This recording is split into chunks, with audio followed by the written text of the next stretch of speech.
तो हरिद्वार से 8 किलोमीटर सामने के किनारे चीला है, चीला, वहां थर्मल पावर बन रहा था। तो वहां का जो हेड ऑफ डिपार्टमेंट था, असिस्टेंट नाथानी करके, वो मेरा भगत बन गया था। तो मुझे प्रार्थना करा कि हमारे यहाँ जरा पैर घुमाओ तो ये हमारा प्रोजेक्ट ठीक हो, प्रॉब्लम आते रहते हैं, कच्चा पहाड़ी है वो। तो इस बहाने मेरे को ले गए, मेरे को दिखाया जब खड्डे खुद रहे थे, थर्मल पावर के पंखे फिट करने की आई, बड़े बड़े पंखे जो फिट होने थे वो भी हमने देखे। उन्होंने बताया 12% ब्याज गिन के, सरकारी चोरी वोरी गिन के भी 3 साल में पैसे डबल हो जाएंगे, इतना हमको आमदनी होगी। अभी तो अरबों रुपया उस थर्मल पावर ने कमा लिए होंगे। उन्होंने मेरे को बताया कि जापानीज और दुनिया के अच्छे अच्छे लोग इधर आते हैं और हमारा थर्मल पावर प्रोजेक्ट है, तो उसके लिए गवर्नमेंट के तरफ से भी विज्ञानी लोग आते हैं। तो गंगा जी के जल की महिमा सुनकर वे उसका सैंपल लेते लेते कानपुर पहुंचे। तो कानपुर शहर का जो चमड़े के कारखाने, चमड़े का उद्योग है कानपुर में, और काला नमक भी कानपुर में बनता है। तो उसमें त्रिफला डाल के नहीं बनाते हैं, वही चमड़े का पानी डाल के काला रंग आ जाए, इसलिए कानपुर का काला नमक एकादशी में खाना नॉन वेज खाने जैसा है। क्या करते हैं कि मटके में ये नमक पिघला के, अरीठे डाल के, त्रिफला अरीठे डाल के मटके में रखा जाता है, फिर वो काला नमक बनता है। उसका सामान्य नमक की अपेक्षा स्वाद भी बदल जाता है अरीठे और त्रिफला के कारण। तो जो भी कुछ केमिकल डालते हैं, और वो चमड़े वाला पानी वाली डाल के भी तो स्वाद बदल जाता है। तो सारा गंदा पानी जो नालों का है वो गंगा जी में पड़ रहा था। तो उन्होंने वो बोतल में, सैंपल की बोतल में लिया, फिर वो नाला 8 फीट तक गंगा जी में बहते बहते 8 फुट दूरी पर फिर दूसरा सैंपल लिया। तो मुझे उस चीला के प्रोजेक्टर मैनेजर ने बताया, कि असिस्टेंट मैनेजर था,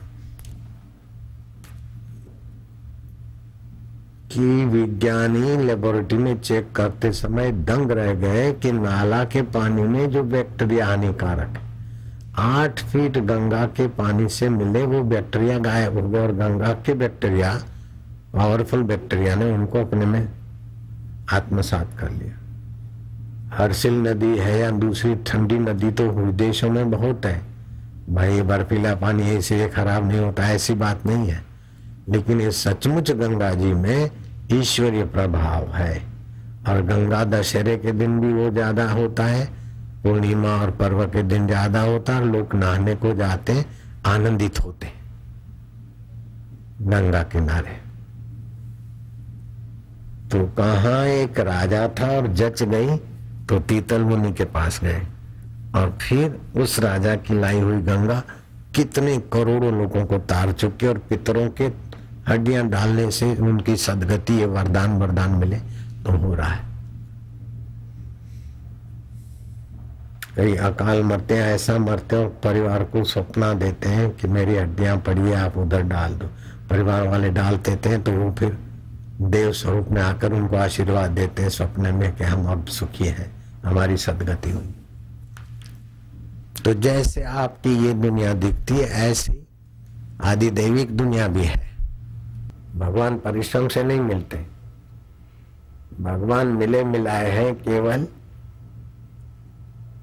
ना समझी वासना से होती, उसको मिटाए बस। तो मिटाए तो कैसे मिटाए?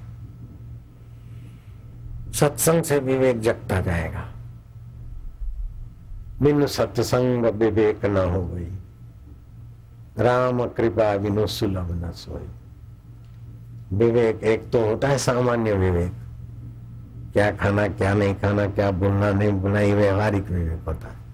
दूसरा होता है तात्विक विवेक। तो हम कौन है, हमारा क्या है, संसार क्या है, ईश्वर क्या है, जीव क्या है, ब्रह्म क्या है, उसको विवेक से समझ ले। वही चैतन्य परमात्मा का प्रतिबिंब। जैसे सूरज तो एक है, किसी बाल्टी में सूर्य का प्रतिबिंब पड़ा, ऐसे अंतःकरण में सच्चिदानंद का प्रतिबिंब, और उसने जीने की इच्छा की तो जीव। अगर वो अपने पूर्ण बिंब को जानता है तो ब्रह्म, और वही प्रतिबिंब माया में पड़ा तो ईश्वर, अविद्या के शरीरों में पड़ा तो जीव। है तो एक का एक। आकाश तो वही का वही। गरीब कंगाल के घर में जो आकाश है वो ही राजा चक्रवर्ती के घर में और इंद्र देवता के इंद्रपुरी में है। आकाश से भी ज्यादा सूक्ष्म अपना सच्चिदानंद स्वभाव है।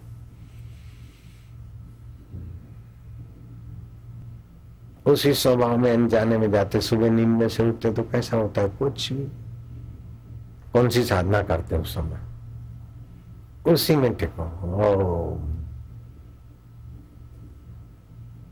बिनु रघुवीर पद जिय की जरने न जाई, भगवत पद भगवत सुख के बिना जीवात्मा की तपन या वासना मिटती नहीं।